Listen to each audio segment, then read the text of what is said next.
তো আপনারা জেনে খুশি হবেন যে বাংলাদেশ সিআইডি থেকে নতুন একটি নিয়োগ বিজ্ঞপ্তি প্রকাশিত হয়েছে, যেখানে আপনারা বাংলাদেশের সকল জেলা থেকে নারী পুরুষ উভয় প্রার্থী আবেদন করতে পারবেন। সো আবেদন শুরু কবে, শেষ কবে, কিভাবে আবেদন করবেন, সম্পূর্ণ প্রসেস আজকের এই ভিডিওতে আলোচনা করব। তাই সকলকে রিকোয়েস্ট করব সম্পূর্ণ ভিডিও ধৈর্য সহকারে দেখার জন্য। ভিডিওটি শুরু করার আগে আপনাদের কাছে ছোট্ট একটি রিকোয়েস্ট, যারা ইতোমধ্যে আমার চ্যানেলটি সাবস্ক্রাইব করেছেন তাদেরকে অসংখ্য ধন্যবাদ। আর যারা এখন পর্যন্ত আমার চ্যানেলটি সাবস্ক্রাইব করেননি তাদেরকে রিকোয়েস্ট করব নতুন নতুন চাকরির আপডেট পেতে আমার চ্যানেলটি সাবস্ক্রাইব করে পাশে থাকার জন্য। তো চলুন আমরা মূল ঘটনায় চলে যাই। তো স্ক্রিনে যে সার্কুলারটি দেখতে পারতেছেন, গণপ্রজাতন্ত্রী বাংলাদেশ সরকারের সিআইডি থেকে নতুন একটি নিয়োগ বিজ্ঞপ্তি প্রকাশিত হয়েছে। আবারও বলছি, আপনারা সম্পূর্ণ ভিডিও দেখবেন, আর যদি সম্পূর্ণ ভিডিও না দেখেন তাহলে আপনারা কিছু বুঝতে পারবেন না। সো ধৈর্য সহকারে সম্পূর্ণ ভিডিও দেখার জন্য অনুরোধ রইল। নিয়োগ বিজ্ঞপ্তি। বাংলাদেশ পুলিশ সিআইডির নিম্নোক্ত পদসমূহে সরাসরি নিয়োগের জন্য পদের পার্শ্বে বর্ণিত শর্তে প্রকৃত বাংলাদেশী নাগরিকদের নিকট হতে নিম্নবর্ণিত শর্ত সাপেক্ষে অনলাইনে এই ওয়েবসাইটের মাধ্যমে দরখাস্ত আহ্বান করা যাচ্ছে। অনলাইন ব্যতীত কোনো আবেদন গ্রহণ করা হবে না। তো যারা এই সার্কুলার দেখে আবেদন করবেন তাদেরকে অবশ্যই এই লিঙ্কের মাধ্যমে বা এই ওয়েবসাইটের মাধ্যমে আবেদন করতে হবে।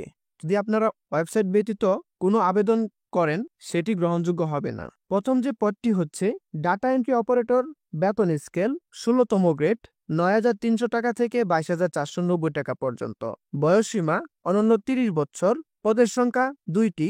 শিক্ষাগত যোগ্যতা কোনো স্বীকৃত বোর্ড হতে উচ্চ মাধ্যমিক সার্টিফিকেট বা সমমানের পরীক্ষায় উত্তীর্ণ হতে হবে এবং কম্পিউটার মুদ্রাক্ষরে প্রতি মিনিটে বাংলায় ২০ শব্দ এবং ইংরেজিতে ২০ শব্দের গতিসহ সংশ্লিষ্ট বিষয়ে স্ট্যান্ডার্ড অ্যাপটিটিউড টেস্টে উত্তীর্ণ হতে হবে। পাশে আপনাদের যে সকল জেলার মানুষ আবেদন করতে পারবেন না সে সকল জেলার নাম দেওয়া আছে। প্রথম যে পদটি আছে সে পদের জন্য যে সকল জেলার মানুষ আবেদন করতে পারবেন না তা হচ্ছে নারায়ণগঞ্জ, ফরিদপুর, গোপালগঞ্জ, মাদারীপুর, শরীয়তপুর, কিশোরগঞ্জ, জামালপুর, নেত্রকোনা, চট্টগ্রাম, রাজশাহী, পাবনা, সিরাজগঞ্জ, গাইবান্ধা, পঞ্চগড়, চুয়াডাঙ্গা, কুষ্টিয়া, মেহেরপুর, ঝালকাঠি, পিরোজপুর, মৌলভীবাজার। তবে এতিম ও শারীরিক প্রতিবন্ধীগণের ক্ষেত্রে সকল জেলার প্রার্থী আবেদন করতে পারবেন।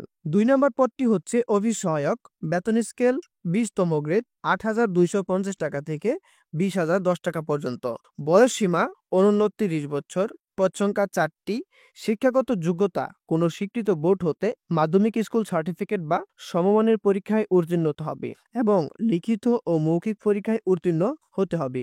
এবং পাশে যে সকল জেলার নাম দেওয়া আছে সে সকল জেলার মানুষ আবেদন করতে পারবেন না। তা হচ্ছে গাজীপুর, নারায়ণগঞ্জ, ফরিদপুর, গোপালগঞ্জ, মাদারীপুর, রাজবাড়ী, শরীয়তপুর, কিশোরগঞ্জ, শেরপুর, ব্রাহ্মণবাড়িয়া, লক্ষ্মীপুর, নোয়াখালী, রাজশাহী, পাবনা, সিরাজগঞ্জ, নওগাঁ, নাটোর, কুড়িগ্রাম, ঝিনাইদহ, মাগুরা, বাগেরহাট, ঝালকাঠি, পিরোজপুর, পটুয়াখালী। তো এখানে যে সকল জেলার নাম দেওয়া আছে সে সকল জেলা থেকে আপনারা আবেদন করতে পারবেন না। তো আপনারা আবেদন করার আগে আপনারা সার্কুলারটা সম্পূর্ণ পড়ে দেখবেন। এখানে কিছু তথ্য দেওয়া আছে, তা আপনারা ভালো করে পড়বেন।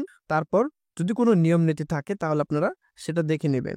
তো ভিউয়ার্স, এ পর্যায়ে আমরা দেখব এখানে আবেদন করার জন্য আপনাদেরকে কত টাকা ফি দিতে হবে এবং কিভাবে তা দিবেন তা সম্পূর্ণ বিষয় আমি বলবো। ১ নং ক্রমিকের জন্য পরীক্ষার ফি ২০০ টাকা এবং টেলিটক চার্জ হচ্ছে ২৩ টাকা। টোটাল ২২৩ টাকা খরচ হবে। এবং ২ নং ক্রমিকের জন্য পরীক্ষার ফি ১০০ টাকা এবং টেলিটক চার্জ হচ্ছে ১২ টাকা। টোটাল ১১২ টাকা খরচ হবে।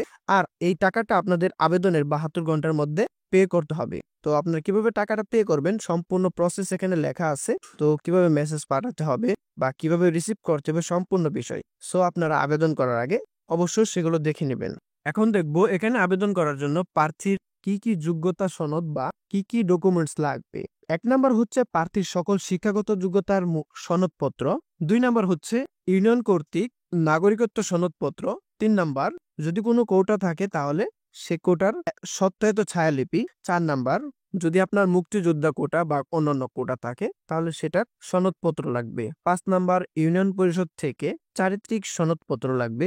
৬ নাম্বার জাতীয় পরিচয়পত্র বা জন্ম সনদ এর সত্যায়িত অনুলিপি লাগবে।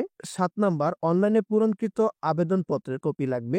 উপরোক্ত যে কাগজগুলোর কথা বলা হচ্ছে সেগুলো অবশ্যই আপনাদের সরকারি কর্মকর্তা দ্বারা সত্যায়িত করে নিতে হবে।